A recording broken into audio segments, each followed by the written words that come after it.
শুনতেছি, এখনো সজাগ আছি। কথা কোন ঠিক কিনা? ও মুসলমান, অনেক মহিলা আছে খুব চালাক, কিন্তু আছে না নাই?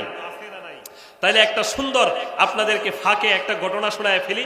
বাচ্চা হারুনুর রশিদ একজন ঐতিহাসিক আব্বাসীয় বংশের বিরাট এক দিনদার পরহেজগার মুত্তাকি বাদশা ছিলেন। শুনতেছেন আপনারা? তো হারুনুর রশিদ তো অনেক দিনদার পরহেজগার মুত্তাকি বাদশা, ওনার স্ত্রীও অনেক বড় দিনদার পরহেজগার মুত্তাকি একজন রমণী। তিনি আরবের হাজী সাহেবদেরকে তাদের পানির সুবিধার জন্য একটা নহর খনন করে দিয়েছিলেন। ওনার নাম ছিল জুবাইদা। এই নহরের নামও হয়ে গেছে নহরে জুবাইদা। এটা এখন নাই। উনি 9 কেজি স্বর্ণ খরচ করে হাজীদের জন্য এই নহরটা তিনি খনন করছিলেন। তার নাম হইল জুবাইদা।